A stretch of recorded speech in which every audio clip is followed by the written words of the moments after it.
suami ana sekarang sibuk di luar rumah. Selain kerja, beliau punya banyak kesibukan yang memang sibuk.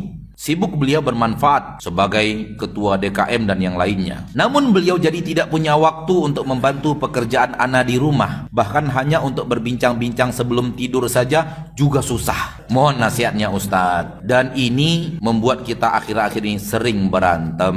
Kalau ada suami yang waktu di rumah untuk istrinya susah, sampai bincang-bincang sebelum tidur pun sudah susah, ini suami harus masuk bengkel. Namanya bengkel suami. Saya nggak punya waktu untuk istri saya, Ustadz. Saya sibuk di DKM. Sesibuk apa sih DKM itu? Orang lain DKM juga tapi nggak kayak kamu. Orang pesantren lagi, bukan DKM. Pesantren. Santrinya 1.500. Sempat tuh sore-sore ngopi, ngeteh sama anak-anaknya, sama istrinya. Antum bincang mau tidur pun nggak ada waktu gara-gara sibuk jadi DKM. Hei, ada yang salah dalam hidupmu wahai suami. Saya tahu istri Anda lagi curhat ini. Saya tahu. Seperti curhatnya istri Abu Darda kepada Salman Al-Farisi. Salman dipersaudarakan dengan Abu Darda. Mu'akhah yang ada dalam agama Islam di kota Madinah, antum tahu itu kejadiannya. Tuh orang di teman, ini saudara ini saudara ini. Salman Rasulullah saudarakan dengan Abu Darda. Biasanya Abu Darda ini dilihat oleh Salman Al-Farisi berpenampilan bagus, peduli dengan pakaiannya, peduli dengan dirinya. Akhir-akhir ini berubah, kayak orang nggak peduli diri.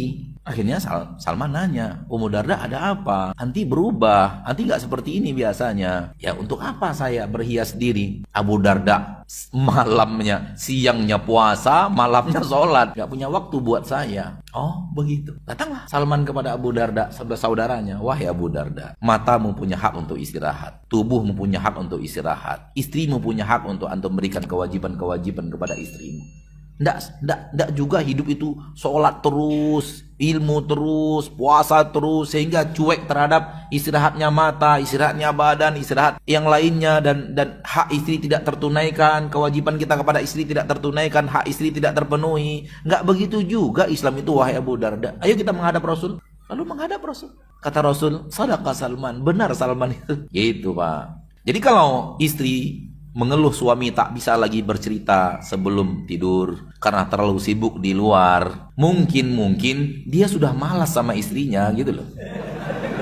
Sebenarnya bukan masalah nggak ada waktu, sengaja mencari kesibukan di luar karena sudah malas sama istrinya. Karena anak nggak yakin juga suami kayak gini, kayak Abu Darda ibadahnya nggak yakin, anak wallah nggak yakin. Jadi Anda sebagai istri boya mawas diri juga.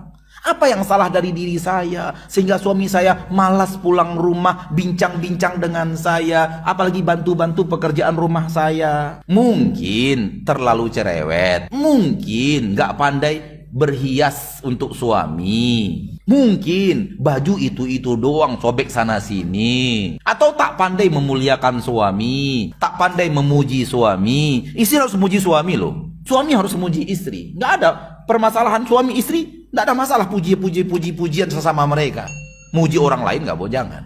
Suami istri nggak ada masalah. Sifat Rasul itu adalah kalau sudah tidak ada pekerjaan luar, beliau maunya pulang ke rumah. Kalau dalam bahasa kami orang Padang, orang Minang, itu lelaki pamulang, suka pulang. Kalau nggak ada kerjaan di luar, gotong royong sudah selesai, urusan pengajian sudah selesai, musyawarah sudah selesai, apalagi nggak ada kegiatan kan, nggak habis kan, udah pulang. Itu kalau nggak ada kegiatan di luar, nggak perlu cari kemana-mana, ada di rumah dia itu, nggak kemana-mana. Itu sifat Rasul. Kata Nabi SAW, wal yasa'ka baituk, hadis sahih Imam Bukhari, wal yasa'ka baituk, jadilah kamu laki-laki yang rumahmu terasa luas bagi dirimu. Maksudnya apa? Suka pulang ke rumah, suka duduk dekat istrinya, suka berkumpul bersama anak-anaknya. Kenapa harus keluar? Karena ada kegiatan yang lebih mustahak daripada itu. Sholat berjamaah, memimpin jihad, bermusyawarah, mendamaikan orang yang berseteru, melihat orang sakit, menguburkan jenazah. Keluar rumah, akhirnya keluar rumah. Kalau nggak ada kegiatan, masuk rumah, di rumah saja bersama istrinya, ngadem. Salah satu kerjaan di rumah apa? Ya bantu-bantu istri. Contoh bantu istri apa? Ada pakaian kita yang sudah sobek, udah bantu istri, ambil jahitan sendiri, jahit sendiri. Kadang kita butuh setrika, ambil setrika sendiri. Karena istri lagi masak, kita butuh baju, kelihatan baju kita belum disetrika, udah setrikaan sendiri. Tapi nggak nunggu perintah dari istri ya, itu beda lagi loh. Sengaja bantu gitu, bukan nunggu perintah, bukan jadi suami yang, hai, setrika ya, nah, baru setrika. Oh itu lain lagi itu. Memang sengaja ingin membantu. Istri tidak mau bahkan. Janganlah mas, malas saya. Masa antum yang setrika? Enggak apa-apa. Memang Rasul itu selalu membantu istrinya. Gitu, itu benar. Maka introspeksi diri. Suami introspeksi diri. Istri introspeksi diri. Apa yang membuat suamimu tak malas di rumah? Sukanya di luar. Pasti ada sesuatu. Nggak mungkin enggak. Kalau Anda normal, Anda benar. Enggak seperti itu keadaannya. Mana ada seorang lelaki suka dia bersama kawannya, sama laki-laki, dibanding sama istrinya bisa pegangan, pelukan, ciuman. Fitrah laki-laki itu lebih senang dekat perempuan, bukan dekat laki-laki, betul nggak? Maka kalau Anda benar, temannya juga benar, dia akan pilih Anda dibanding temannya. Kenapa? Ini teman, ini istri, ini laki-laki, ini perempuan. Fitrahnya kepada perempuan. Karena teman nggak mungkin dipeluk dan dicium, itu nggak mungkin itu, ya kan?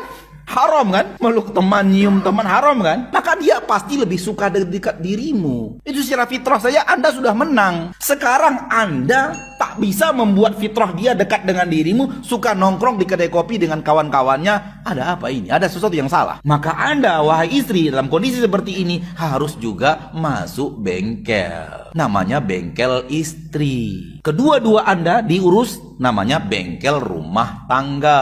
Rumah tangga ada Anda masalah. Karena kalau dia tidak masalah, maka suami itu pasti menjadi suami, kata orang Padang, suami pamulang. Wallahu a'lam.